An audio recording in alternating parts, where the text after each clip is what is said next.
Cast and Risk, and welcome back to Koppai Podcast, episode 23.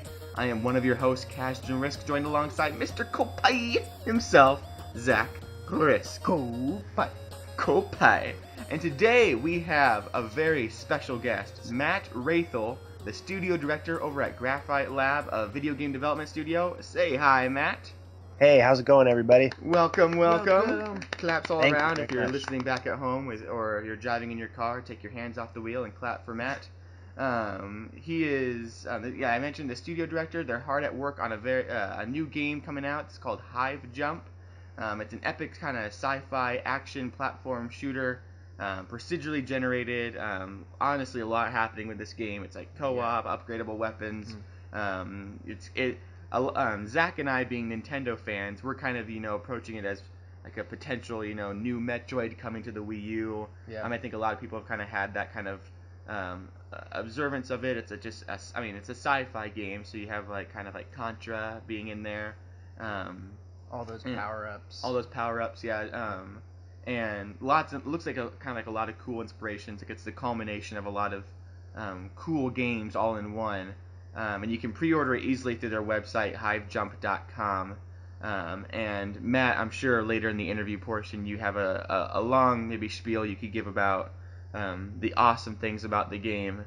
Is there anything you want to add real quick off the bat before we get farther in the podcast of maybe what people should know about you, if they've heard of you through other things, or if anything you want to share right off the bat about Hive Jump?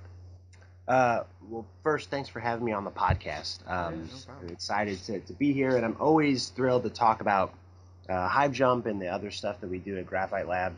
I got started in game development in 2004, but everything I've done up to this point has been all work for hire. We get hired by bigger companies, big brands, the Disneys, the Nickelodeons of the world, to make games for their brands.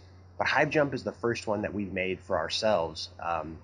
That we've kind of hatched in our own, cocoons of game design, and so it's especially thrilling for me to be on the podcast to talk about Hive Jump, just because it really is, despite or at least my experience within the games industry, this is still really like my first original concept that we brought to market. So thanks for having me on the cast.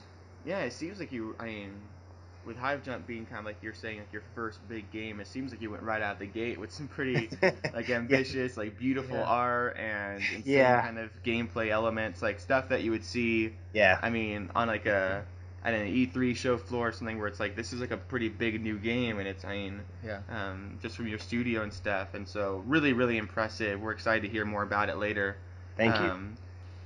A quick little note for some housekeeping that we've had with Koppai the past week. Last week we had Koppai on air, which was a 12-hour live stream on Sunday. It was a huge success. Way more than we anticipated. The initial goal was, hey, let's do streaming for 12 hours, and worst case scenario, it's kind of like a fun sort of bachelor party of sorts. Zach and I are both getting married, so it's like, let's just use this as a fun way to hang out, and maybe we'll get a couple new subscribers. We streamed for 12 hours. Over the course of 12 hours, we got, I think, about maybe 40 new subscribers, starting off at 40, so we doubled our subscriber base in one day. We got a lot of new people really involved. We did Hot Pepper Gaming. That was absolute torture. It sucked. Yeah, that was terrible. You got really sick because of that. I handled it pretty well. Throughout the week then, because of that, we were able to do more live streaming. And last night we did a 3-hour live stream, and we are officially over 100 subscribers. We hit 111 last night, so because of that, you are now viewing this on youtube.com/Koppai Gaming.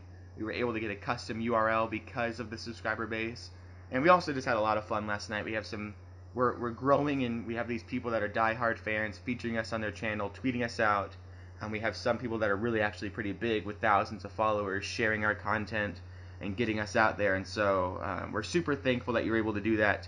Because we hit 100 subscribers last night, we are now going to do another Hot Pepper Gaming video. This time Zach will be involved. Because I gave my word. You gave your word that 100 subscribers you would do that. I have another one out there for 80 and 90 subscribers that we still need to edit and get out there, but I did the Mecha Bowser level in Super Mario Maker while having 2 hot peppers, and my stomach clenched up in ways that it never should clench up. And so I'm really worried about both of us for this Mario Kart one. But a promise is a promise. Our next goal is 200 subs, but if you guys want to go ahead and get us up to 1,000, we'll take that as well. And last but not least, for the housekeeping, this past week Nintendo announced that they're getting into the movie business, and we recorded a reaction to that news because we thought it was pretty big. The reaction went a little bit long. It's about our longest recording, I think. It's 2 hours over on youtube.com/Koppai Gaming. And what we do is we tackle each individual Nintendo franchise and do movie pitches for each franchise. And we've divided that into snippets so you can listen to each franchise separately or the whole video. I think a quick thing to note so we can move on with it later. There has been some news this week that Tetris is making a movie. We'll probably talk about that later when we start hearing more plot points. Right. It's kind of interesting. It's going to be like a movie trilogy, and I really don't know how it's going to work, if it's going to be like a documentary or... They've made weird movies out of like Angry Birds, so we don't really know. But so that's that news with all of that. But I think without further ado, that's the housekeeping. Let's get into the Nintendo pipeline, unclog it, take the plunger, stick it in the pipeline, and get some of this news out here. Starting first and foremost with Nintendo's direction and the Nintendo NX. Indeed. This week, we start out with a bit more controversy. The past couple weeks, it was the only Zelda at E3 news that we got, and no NX. That they're not going to be showing the NX, and we're going to be going straight into the Nintendo Treehouse. Reggie's going to be introducing us into that at E3. So really, no other games coverage besides Zelda, and no NX. So now they've come out with more news that many find upsetting. However, I think that we should note that people find this everybody wants Nintendo to stop innovating. They want another PlayStation. They want them to basically do their own PlayStation 4 less or gimmicks. Xbox. No more gimmicks. No more gimmicks. After the Wii and how that kind of faded out, they're like, all right, we're done with the motion gimmicks, the Kinect, everything. Just stop it. Let's just have games. So we have some controversial stories. Nintendo have outlined the company's new purpose. They are looking to branch out into medical and health services, computer software, eating establishments, and IP licensing. Nice. Not only that, but they have reiterated that the NX is a new way of playing games, and Kimishima has advised yet again that the NX will not be a successor to the Wii U. So what does this mean? Will the NX actually be a health and fitness console? That's a possibility. We could talk about what if it's absolutely nothing like people are predicting. Yeah, that's usually what it is with Nintendo. But Emily Rogers, all of her rumors, and she seems like a pretty credible source. So yeah, some things to note here that you have in the notes. We'll probably hear more about all of this at the Nintendo shareholders meeting, which is June 29th. Right. We had that kind of a few years ago where Nintendo did really nothing at E3, but then a few weeks later, in preparation for their shareholder meeting, they're like, oh, by the way, here's a million trailers for these new games that we have. It's also noting that that Nintendo has that motto, there's no play like it. Yeah. And that the NX is a new way of playing games. And then some of the 10K rumors that we've talked about include, the same old as cartridges being the media format, kind of remote play, the screen and the controller.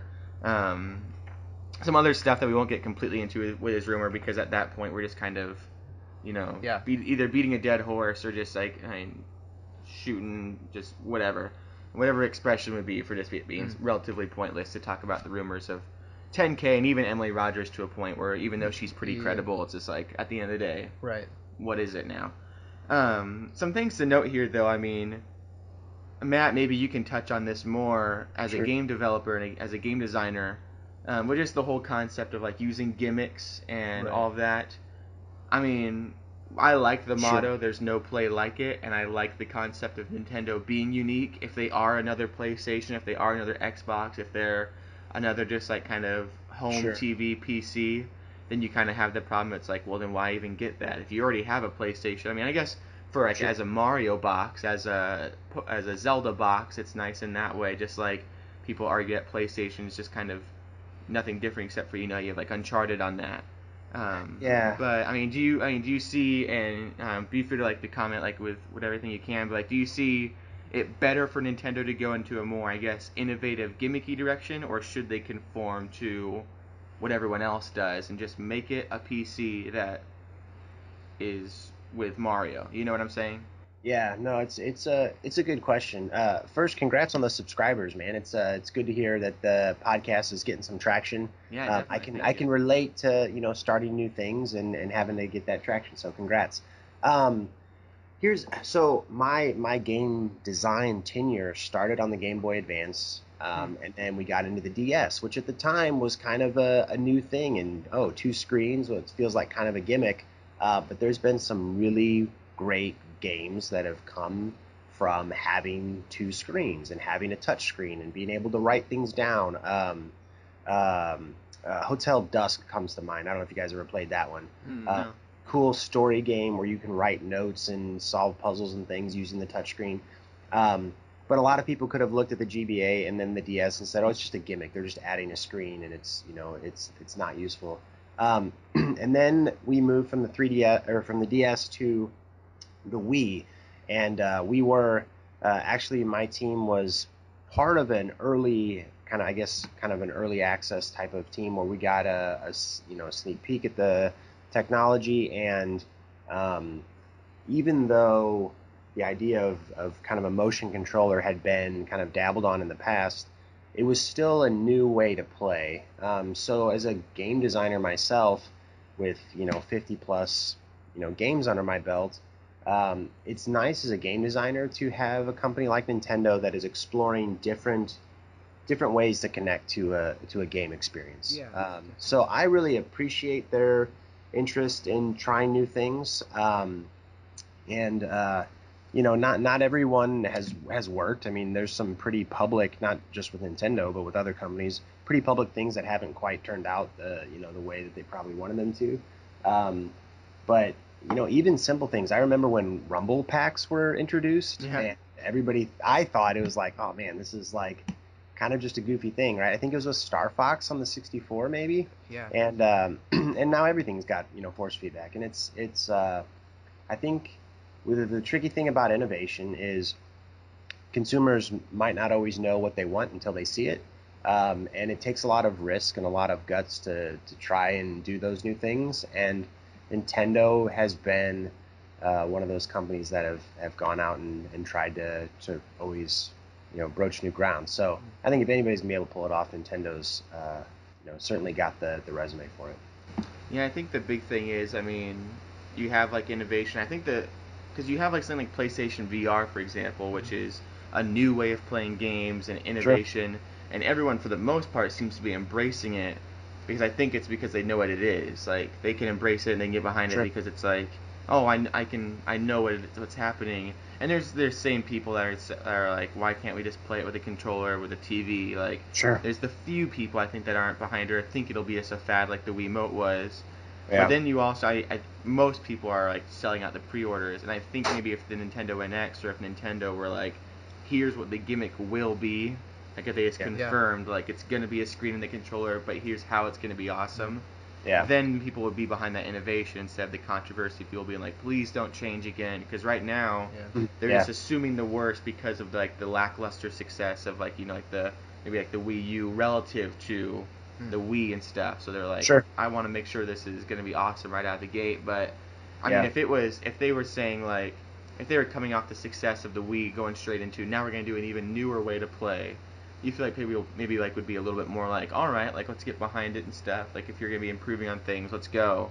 But it's just kind of the rocky back and forth communication. So hopefully, I mean, I'm with you. I think Zach and I are both with you and would agree that innovation is definitely something to strive for, because it's when we get those new experiences like the Wii U touchpad or the gamepad, we can draw Mario levels. Like that's just insane. Like absolutely. it's so necessary to have the Wii U gamepad for a lot of Wii U games, especially now well into its life cycle. And hopefully, I mean, they can just get right out of the gate with the NX and be like, here's the new gimmick, here's the innovation, and here's immediately why it's important.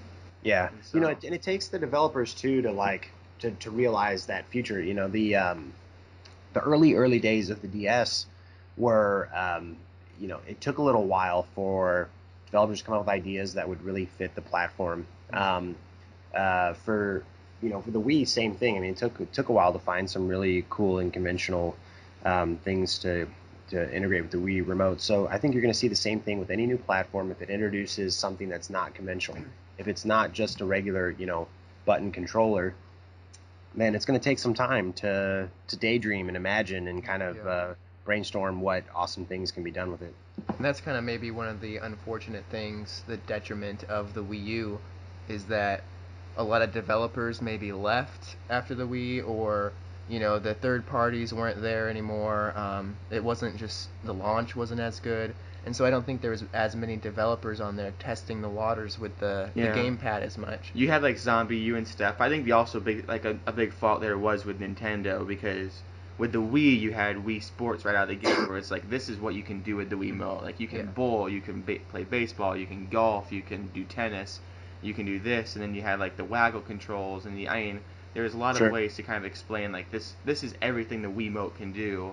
And then right out the gate with the Wii U, it was like, oh, you can touch it to make platforms and New Super Mario Bros. U, or you can have this person view this side of the screen and stuff. And there wasn't really anything like, Super Mario Maker, where it's like you really do need to draw. And I'm surprised, because they, like you mentioned, Matt, like, they did have experience with two screens with the DS. I'm surprised it took a while for ideas like the 2DS or the DS and the 3DS to come to the Wii U, because it seemed like for the longest time it was just really all about the off-TV screenplay, which a lot of developers were like, why am I going to try to cater to that when, it really is not going to do anything else. It's just going to cost extra development time and to do something like that. But yeah, I think that's going to be the big thing we talked about in, I think last week, that it's not a problem that Nintendo's going to be underpowered or have these gimmicks. It's that the biggest problem is that they need to have the first party games out there to prove what the console can do, so then third party developers don't have necessarily enough of, or as much of, a dependency. And so no, it's tricky, man.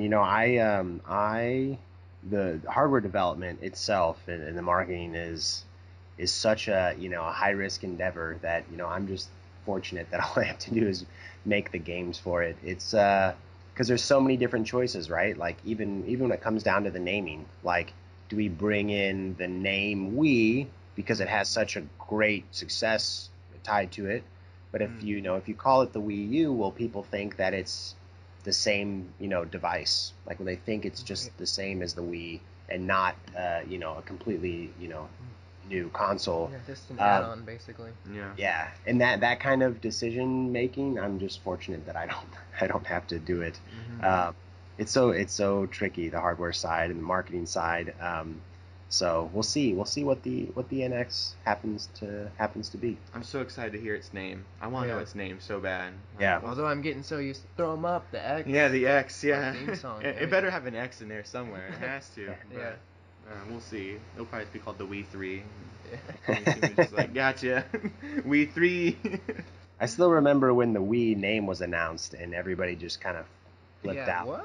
Yeah, exactly. But what we would like to play, though, was epic. And, like, the two Wiimotes being, like, the two, I don't know, I liked it, but, that's kind of maybe, like, what is it, like, where you, like, look back on something more fondly than you did at the time, like, like, with Wind Waker, everyone's like, you didn't like Wind Waker when it came out. I remember, when I did see the Wii for the first time, I remember thinking it looked really slick. Like, the light-up little bar.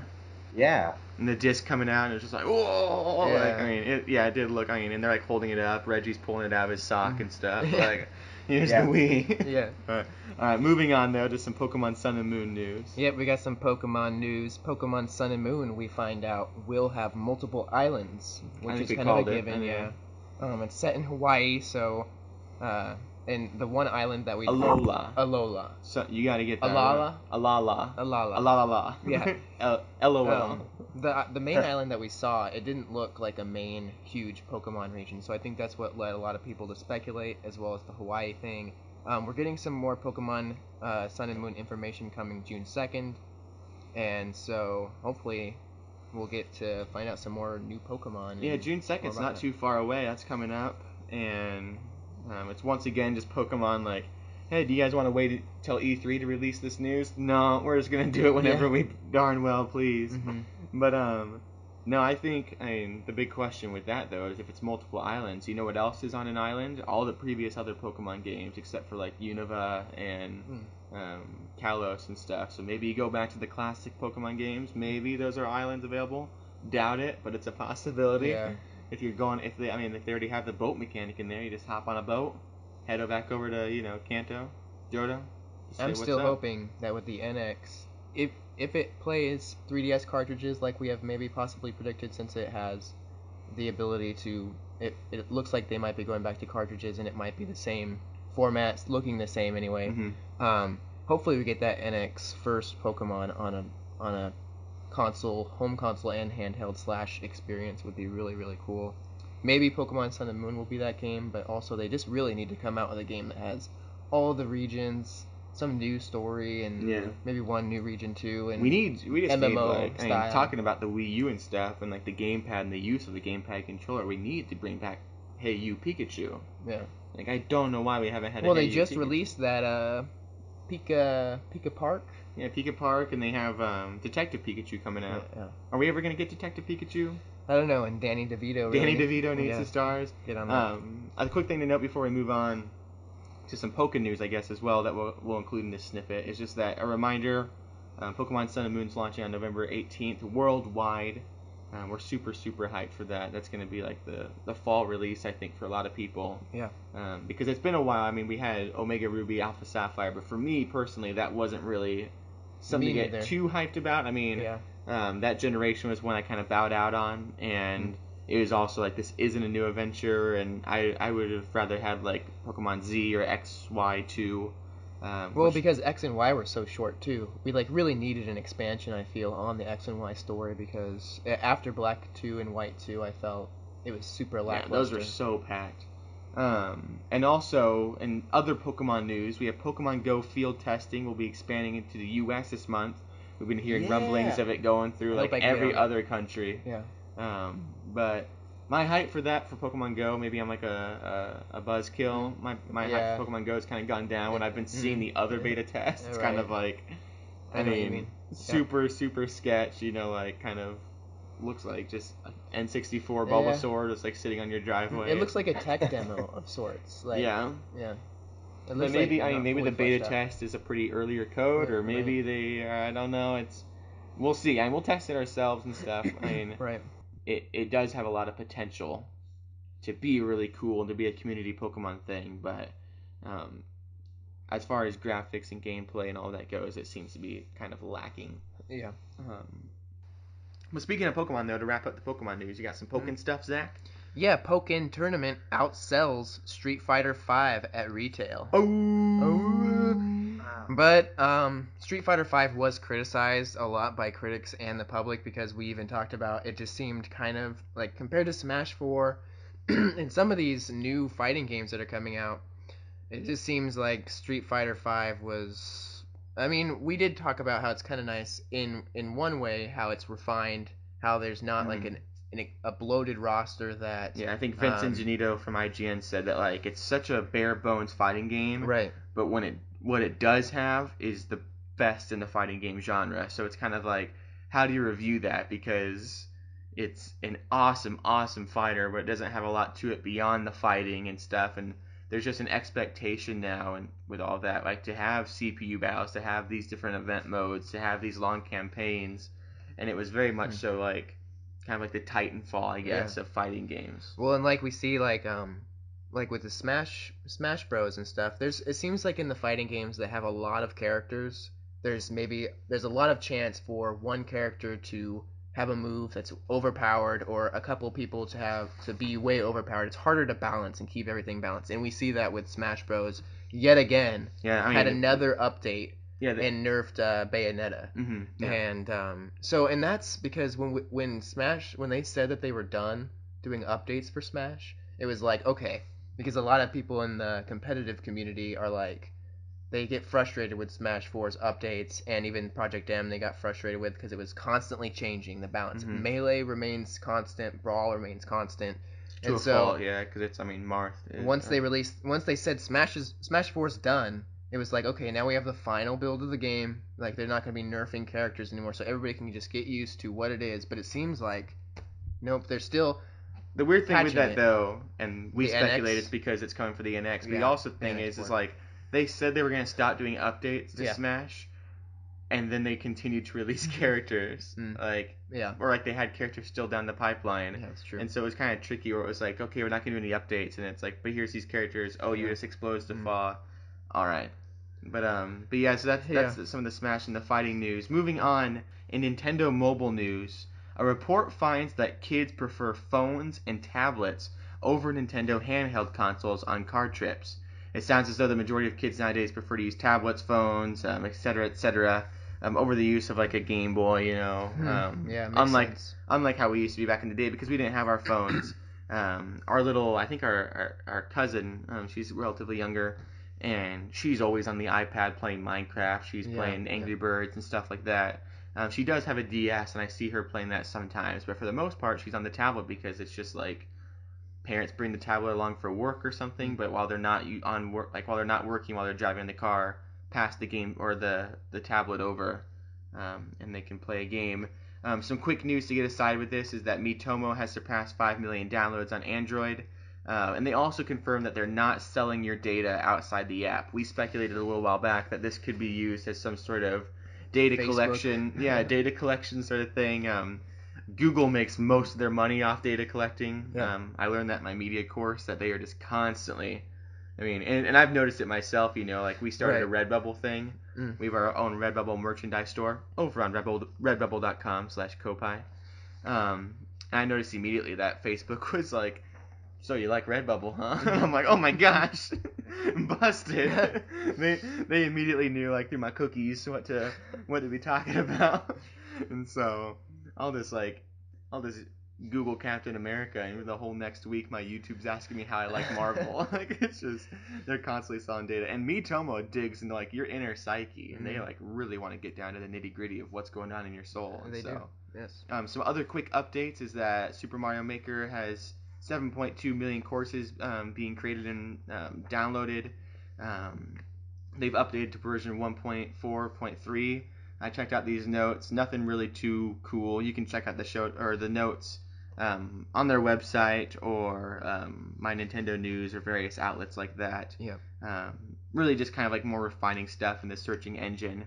Some other updates and stuff that are going on is that Super Mario mashup with Minecraft is out. A warning if you are doing Let's Plays of those, there's some copyright strikes going on, but those are working on being resolved. And I think the last bit of news is... the last bit of the little update news is that the Hyrule Warriors trademark has been abandoned, which is slightly sad if they're not really going to continue with that series. I thought that series had a lot of potential. Well, so it says that, and the story said that Nintendo may have just forgotten to renew it. It's still sad. I mean, that's regardless. That's just sad. Like it was either intentionally abandoned or it was unintentionally abandoned. Yeah, your dog in the background is freaking out probably. So the waterman's here or something. But yeah. And so he's criticizing that trademark going away. He heard the news downstairs. No more Hyrule Warriors trademark. That was one of my favorite collaborations. It really was, though, a great game. Yeah. It seems like he may have calmed down. Yep. All right, I don't know how we're going to edit that out, but we're just going to go right back into it. So, yeah, the Hyrule Warriors trademark is gone. Zach, your dog Simba, did not take the news lightly. Yes. Started barking, so we had to edit that clip out. But, yeah, I hope we see the continuation of that series moving forward. But it's unfortunate that the 3DS one... That's probably a big part of it. They probably just like they butchered that. Yeah. But in the last bit of news before we get into our interview with Matt here, thank you for your patience as we get through the news here. This last one's pretty big, or has the potential to be big. It's exciting if nothing else. There have been some new ukulele screenshots and info released. Ukulele, you may remember, is from the Rare developers and designers, most famous for Banjo-Kazooie. That's what ukulele takes the most inspiration from, is kind of that Banjo-Kazooie, Conker's, Bad Fur Day. Now known as Playtonic. Yeah, now known as Playtonic Studios. They also did like GoldenEye back in the day on the N64, so they have a wide palette. So brand new ukulele screenshots and info have been revealed via their blog. The team mentioned that in the past year, the Playtonic team has tripled in size, moved office, and quietly slaved away on the final form. And I love following them on Twitter. They're always tweeting out little updates. Yeah. Nothing big, but they're a very fun studio. The team did admit that they're not ready to release the game's final day and date release date, but they're getting pretty close. Maybe we'll get some more news at E3. The team explains that the buddy duo will purchase and unlock moves from the Serpent Salesman Trouser, the Trouser Snake, and which they can choose to do virtually any order that the player decides. And they've kind of talked about that in the past, that it's like kind of an open world Banjo-Kazooie. Yeah. In some really cool ways. And that the two supporting characters are the hapless, multi-limbed scientist Dr. Puzz and her traitorous former colleague Dr. Quack. I think we should probably also mention that the plot for the game is like basically a jab at Microsoft. Oh, really? Buying them. Well, it's like the guy is capital B, I believe is the main villain's name, and he's collecting all of the literature. He's gathering all of the literature around the world that they have, and he's trying to convert it to pure profit. And so you're just trying to like, I guess you're trying to save all the literatures before he can get to all of them, or you're trying to save them. Yeah. So it is kind of they didn't come right out and say it, but it just seems a lot of are speculating. It sounds basically like a jab at Microsoft. Oh yeah, and then they do have you have here in the notes, so they're going to reveal more information via Edge magazine on May 26th, which is just coming up soon. Yeah, I think it's this week. Yep. And then more at E3. So yeah, I'm so excited for this game. I wrote like an editorial about it, about like how it can maybe revive like that kind of 3D platforming. A lot of people were complaining that we didn't get like a Mario platformer, like a 3D platformer really this generation beyond 3D World. And beyond that, I mean, we have like Ratchet and Clank and stuff, but I mean, for the most part, back in the day, you had like Crash, Jak and Daxter, Ratchet and Clank, Super Mario, you had Sonic Adventure. I mean, everything was a 3D platformer, and nowadays you just don't really see that. It's, I mean, very much so like a genre that's laying dormant right now. Right. And hopefully this can kind of bring that back, and especially just, I mean, it's Rare, it's that studio, it's Playtonic, it's just going to be so whimsical. I mean, you have Trouser, and you have that story that you just talked about, which, I mean, whether it's intentional or not, you know, I mean, it's just a clever story. Like, it's some sort of, like, attacking, like, you know, that concept of restricting art, maybe, and so... Yeah, it's a universal kind of theme. Yeah, and so, very, very excited to get more information on that, and I think they're targeting an October release, was the initial Kickstarter. They completely funded the game by Kickstarter, and hit their milestones, like, in a day, I think. Yeah. At the time, I didn't have the money to support it, but definitely going to be picking that up. But speaking of Kickstarter and indie games and game design and awesomeness, it is now time for our interview with Matt Raithel. And so, Matt, thank you so much for your patience through the show. No worries at all.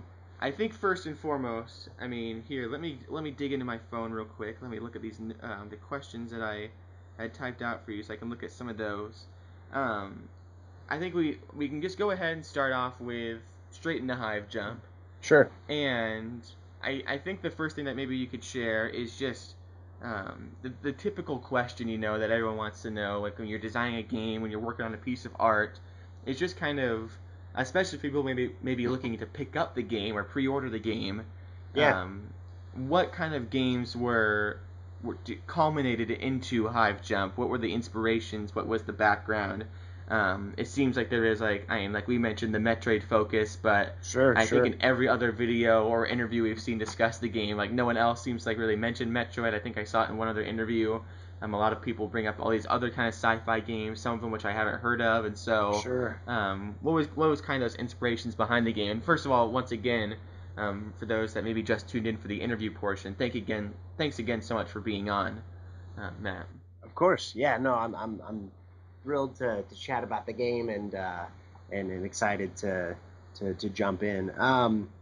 So for me, as it relates to Hive Jump, and we're a team of about 8 to 10 that are touching this game at any one time. So we all kind of have our own individual inspirations. But for me, you know, I was raised as a Nintendo kid. You know, I grew up on the NES. I had a Super Nintendo, had a Game Boy Advance, and then once I got into my career in game development, the Game Boy Advance is where I got my start. So I was grown and raised on games like Metroid and Contra, and other Nintendo classics that, for me, have been my inspirations for Hive Jump. But there have been a lot of other things that have influenced the game. And Hive Jump at its core is an action game. It's a side scroller. It's co-op, lots of weapons and firepower, and you're controlling space marines that have descended subterranean alien hives in a mission to bring this nuclear payload to the center of each hive to nuke the queen and kind of reclaim the planet for the human race. When you hear that story, I'm sure like thoughts of, Contra and its kind of pseudo sci-fi kind of feel come to mind. And there's also a lot of like literary influences too. Some serious, some not so serious. So Starship Troopers, if you've seen that movie, it has a lot of that kind of irreverent feel to it. Our game is one that's not super serious. It's meant to be fun. It's meant to be lighthearted. It's meant to be very approachable, easy to pick up and play, but also has a lot of difficulty to it. So I think a lot of that has just kind of come together from all those different inspirations and with all the different people that we have working on the game, and it really made something completely new.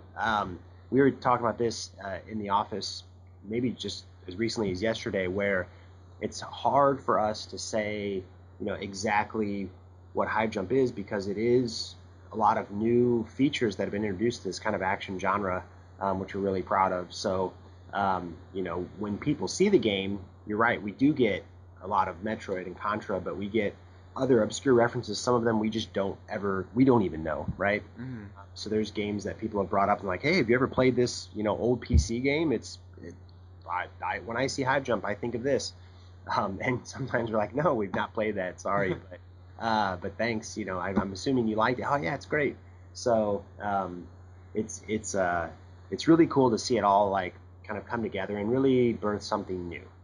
So that's exciting for us. Yeah, I was also like, while you were talking there, I was just thinking like with the whole mention of like you're going into the Hive, like it seems like, and maybe you would appreciate this parallel, maybe you wouldn't, but it also reminds me of like Destiny, like a 2D side-scrolling Destiny game, like where you have, I think of like the moon level in the Destiny, where you go down, like you're infiltrating, and a lot of it is like you're upgrading your weapon, and it's just mayhem and stuff, and then this is that, but like in a cool retro 2D style and stuff that I think a lot of people like could get behind and stuff, because people love Destiny and that kind of just that grind of just action. And very much. Yeah, we didn't really like set out with a mission statement to make kind of a game that everybody would enjoy, but we've taken this to a lot of different conferences and conventions, and we'll see 40-year-old game dev veterans enjoy it, and we'll see young kids, 6-year-olds that can barely like see over the gamepad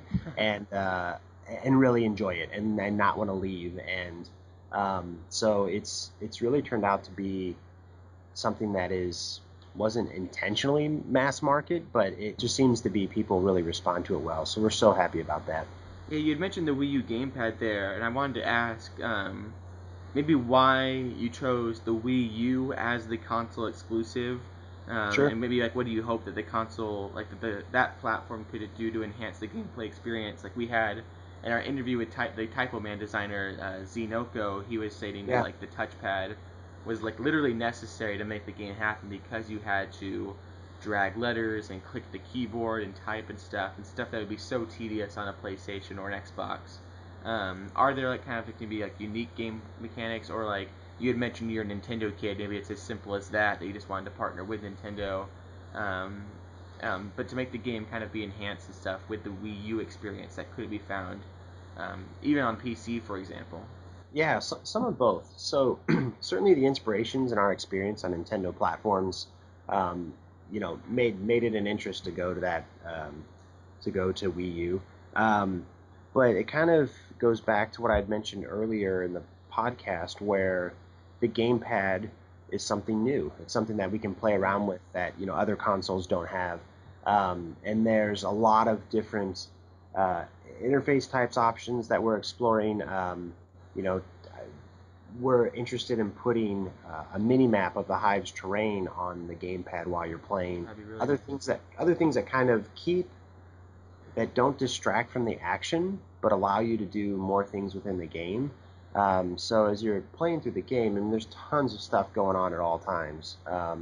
It's always energetic, and we felt it would be nice to have the gamepad there so that you could have that kind of display showing you things that you needed to see while still all this anarchy is going on the screen. So it was both our personal interest and kind of excitement about working on a platform where, you know, everything that Nintendo stands for in terms of their, you know, creative and character development was very appealing to us, as well as the hardware side, where, you know, this game graphically is, we're not pushing 1,000,000 polygons.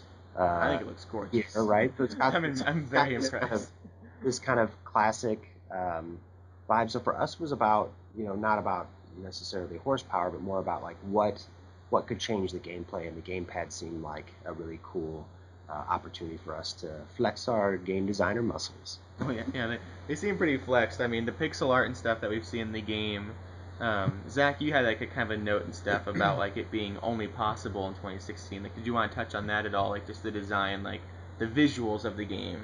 Well, yeah. Well, we've talked about it before. I think about just how like sprite-based art, compared to now, some of like the new like 3D games and stuff, and just gathering textures maybe to use for a game. It seems like it's an art form that's maybe more difficult sometimes to accomplish and do it successfully than some of even the more graphically fidelic games, if that's a word, fidelic. Yeah.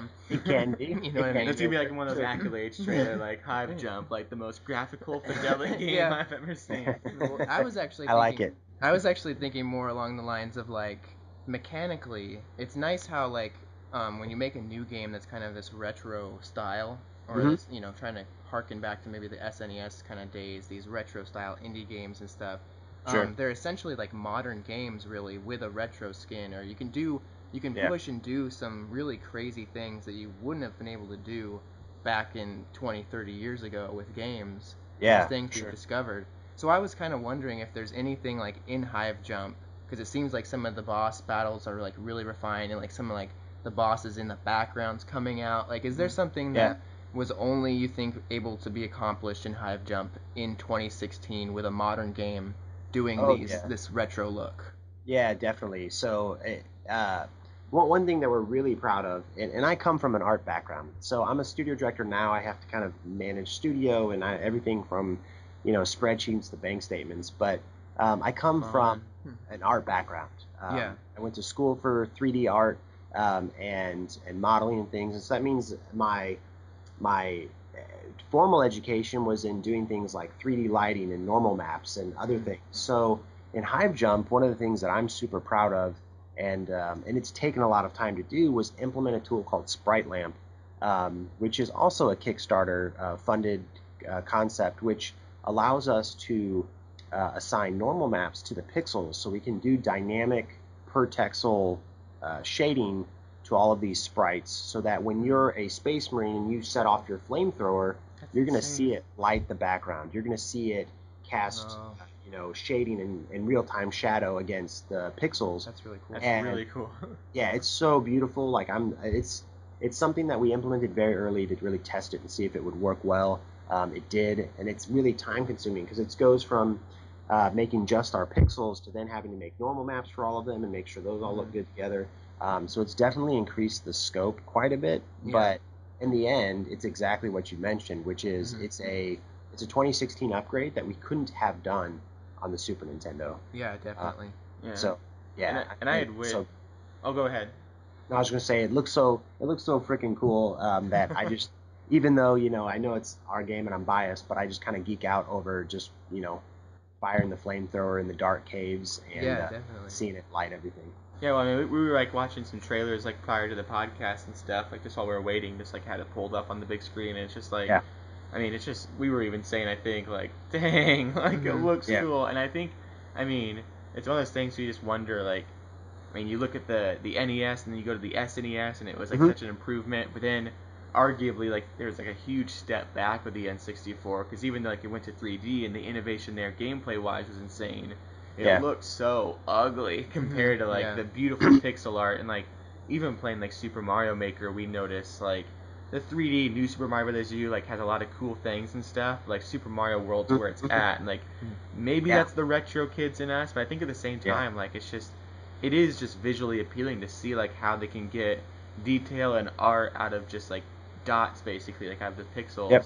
And to see something like Hive Jump, and to see these kind of other like modern pixel art games, you know, like Fez, Shovel Knight, many or like Axiom Verge, Xeno Drifter, like there are all these games that use these pixel art things, but just in ways that look so gorgeous. And in a lot of ways, like I think people, you see it in stuff on forums with like, here's a new indie game coming out, or like the PlayStation Plus game of the month or something is this new indie game, and people are like, oh, like I want something like, you know, that's like 3D and epic and stuff. And it's like, I don't think people realize that like with these modern pixel games, the art design and just the gameplay design itself is sometimes even more extensive than a 3D game would be. You know? And that I think that's another reason why we felt like Wii U is a good home for Hive Jump, was the audience we feel a kinship with. You know, a lot of us, you know, kind of grew up in Nintendo era and have an appreciation for this style of art. And it is an artistic preference, right? I mean, it is kind of, you know, appealing to some and not to others. When we kind of launched a few of our initial trailers, we did get some kind of pushback on the pixel art style, but, you know, this is the game that we want to make. We have very specific reasons and personal artistic interest in doing it this way, and so Nintendo fans have definitely backed us up on that and have been really excited to see it. Yeah, I was going to ask, when just kind of close out that discussion, has there been any other development things when you mentioned just like the whole concept of designing these basically 3D maps in a 2D plane? Any other like maybe cool development stories to share before we move on to maybe some questions about Hive Jump's future? I mean, in the studio working on this game, I mean, I can only imagine some of the stuff that happens. I mean, we've had crazy stories just like with the whole process of editing and putting Koppai stuff out there, and I've done like video and art production. Zach does graphic design. Like there's just always so many like both good and bad stories of things going really awesome and going right, or things going terribly wrong. And feel free to focus on either or. But Sure. You know, I think one of the interesting stories for Hive Jump is the fact that we were crowdfunded through Kickstarter, but we weren't successful on our first Kickstarter. So we're one of these, I don't know if there's a label for our type of thing, but like a re-kick or a reboot or something, a resurrection. But our first Kickstarter campaign, we went in about a week and a half and just weren't raising the dough we needed to, so we yanked it. We canceled the campaign. You know, at the time it was kind of a depressing moment, but not like, it was like, oh man, that kind of sucks. Like, this is actually going to be a lot harder than we thought. But it didn't discourage us. So we ended up coming back about 5 months later with this completely redesigned art style, which is largely attributed to our lead sprite artist, Ben Sievers. Give him a shout out there. Really kind of pushed everything that we had in terms of the visual style up a notch or two, and we expanded the scope a little bit. And I mean, everybody, whether it was programming or design or art or production, I mean, everybody kind of upped the ante 1 or 2 notches, and came back stronger to Kickstarter later that summer, and we were successful, and then we overfunded by maybe 20-30%. So nice, that's always good. So it was a very like, as far as like unique stories to Hive Jump, that puts us in a very small subset of games that were crowdfunded, but even smaller subset that actually had to go at it twice. We've got some good friends at TikTok Games who did Adventures of Pip, which is also a Wii U title, and they had to do a re-kick also. So we kind of like bonded with all these, you know, groups that have kind of gone through things twice, and it's allowed us to kind of encourage other Kickstarter campaigns that maybe haven't reached their goal, to not give up hope, and to kind of, you know, kind of that whole follow your dreams type of moment. So I think that's one of the most unique things about Hive Jump as far as production goes that has helped us kind of pay it forward to other teams that want to do what we've been doing. Yeah, I was going to ask real briefly. You kind of, I think, maybe touched on it there, just like with maybe the necessity for it, but why go with Kickstarter over maybe, I mean, and I'm not too familiar with this process, so like part of my ignorance, but I mean, with going and seeking out maybe a publisher or going about it this way or that way, like was Kickstarter, like when you started Hive Jump and had the idea, was Kickstarter kind of your first go-to, like, let's do the funding there, or have you considered other like things, talking to publishers, or? We certainly had, and have even after Kickstarter, have been approached by publishers to talk about kind of, putting the game out under their label. One of the reasons I liked Kickstarter is it allowed us to just be us and the fans. I mentioned earlier in the cast that I've done a lot of game development prior to Hive Jump. All of it has been work for hire, and almost all of it has been direct relationship with the game publisher. And it's a pretty straightforward process. You have a spec, you have rules, you got to go deliver stuff, you hit milestones, you get paid, everybody's happy.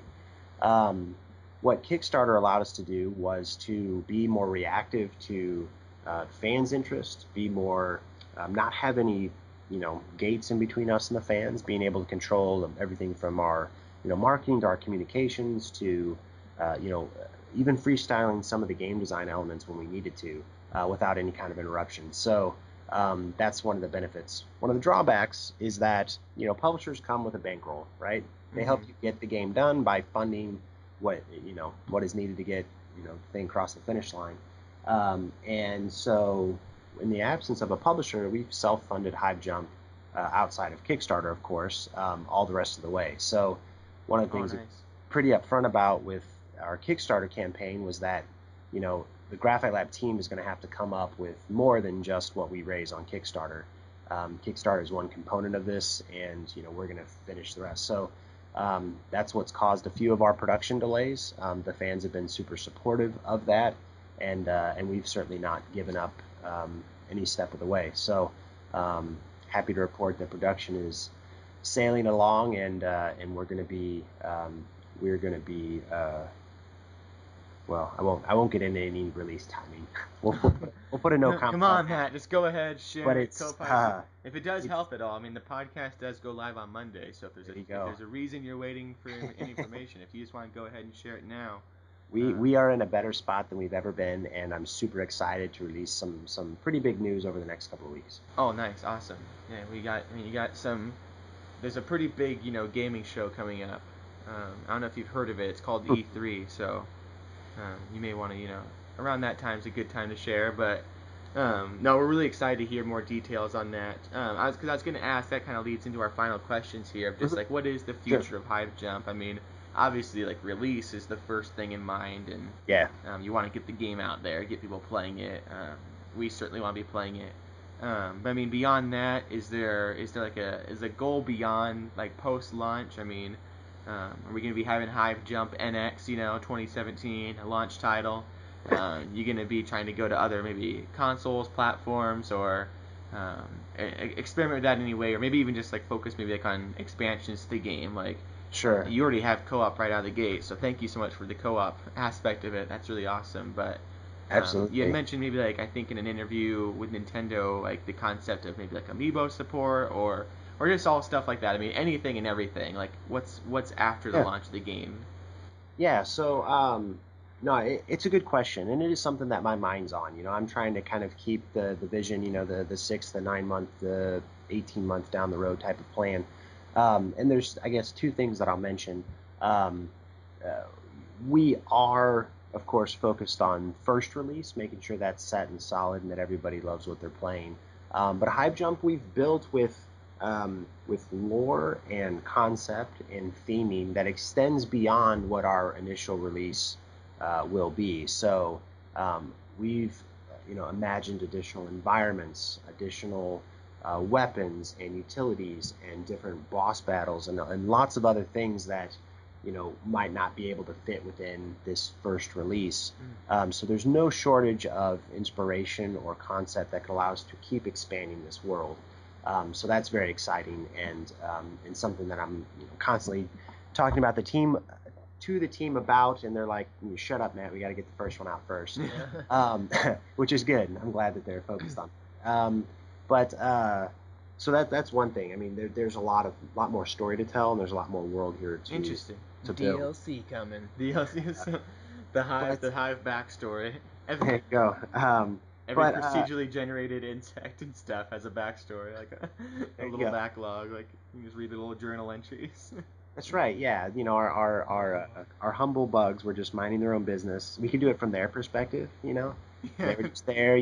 Just consuming a planet, and then these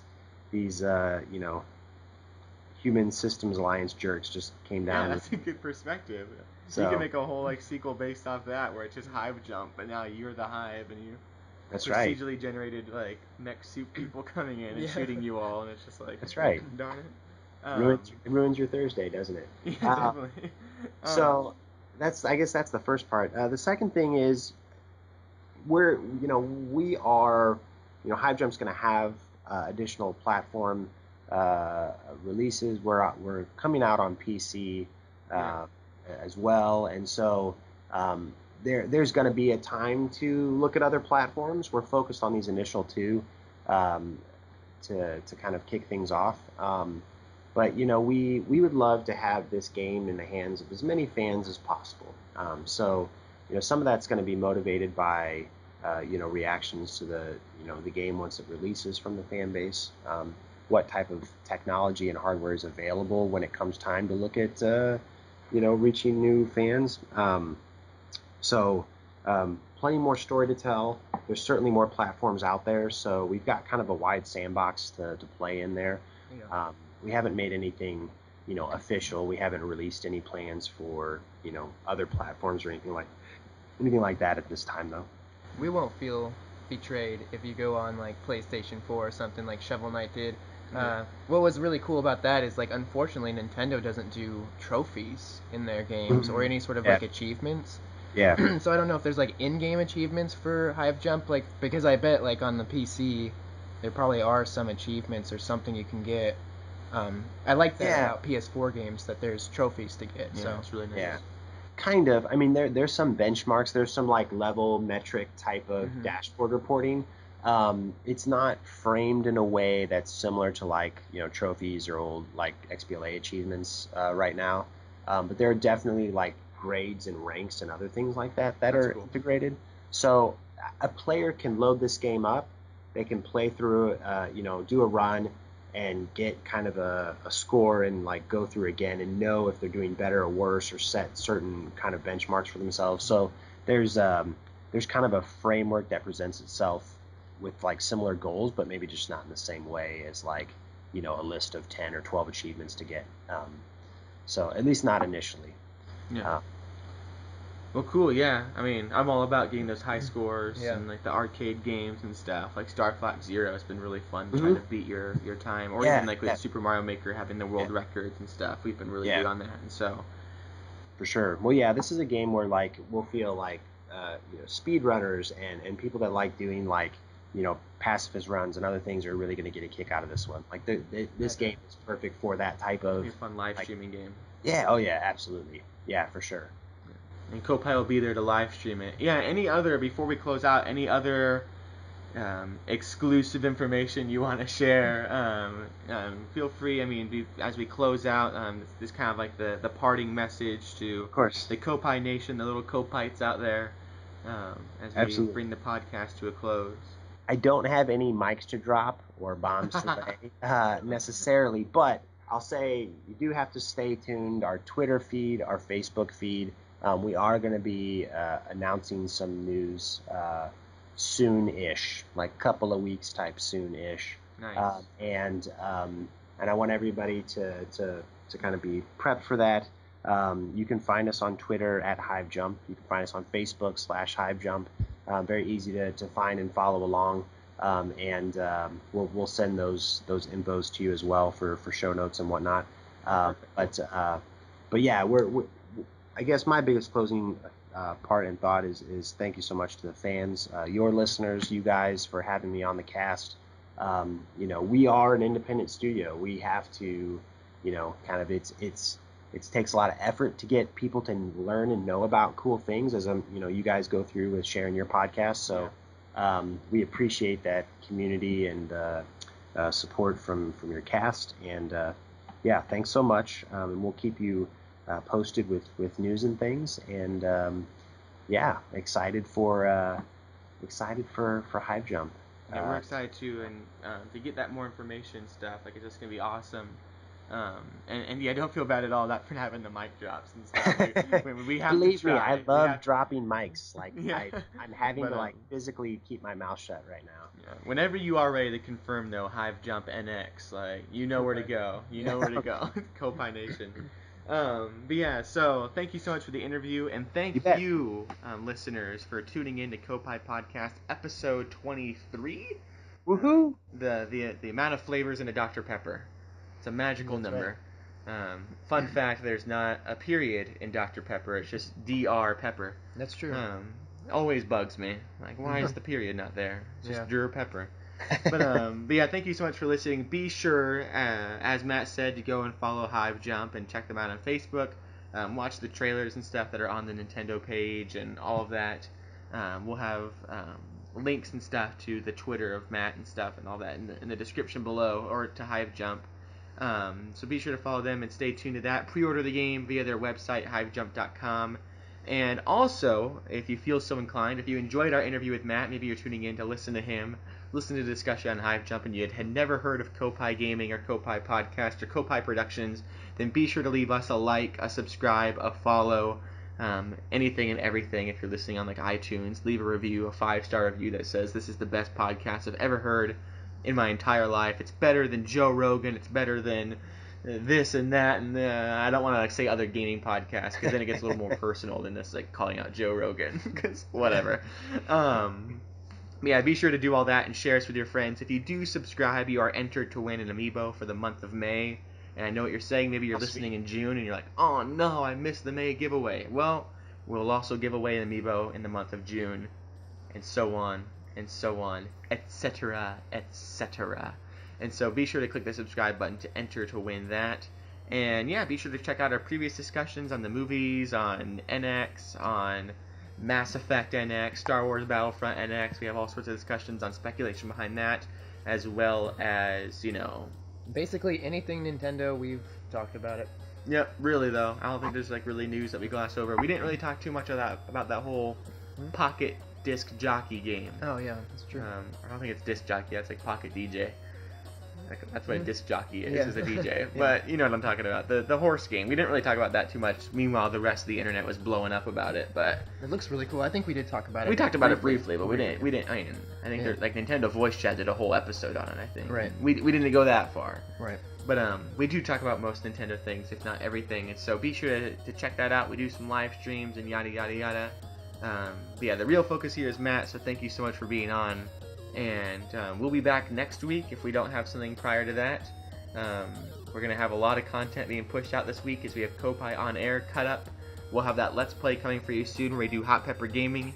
And it's really just, we keep saying this every week, but it's just going to be more stuff's coming. And so thank you so much for helping us get our subscriber count. We've gone up, I believe it was 500-something% in the past week in subscribers. Yeah. In the past month, we've gone up about 3,000%, which is... Right. Something seems glitchy there. Either that or we were just really low. I don't know. I think we were. So we've grown exponentially in the past couple months. And so, or in the past couple weeks, days even. Yep. And so that's really, really, really awesome. And we're glad that Matt, you could be here to be a part of it, and that we could be a part of Hive Jump. You bet. We're really excited to grow this community and have Hive Jump be a part of it. We're going to definitely be live streaming it when it comes out. And I can't wait. I'm hyped for Hive Jump. There you go. Hive Jump. Hive Jump. Your hype is jumping? Yep. All right. Well, on that note, I was thinking that we ended out, instead of our Hive Jump. No, we do Hive Jump instead. Like Hive Jump. Yup. Okay, so Matt, normally every podcast we end with a rallying like Koppai. Okay. But this week, because we have you on, if you feel so inclined, we'll end out with Hive Jump. I do feel so inclined. Wait, what was that? I said I do feel so inclined. Perfect. Well, let's go. So, it's hard to do over Skype because you don't know when we're about to say jump, but it's always off sync. It's always bad. But here we go. Hive Jump!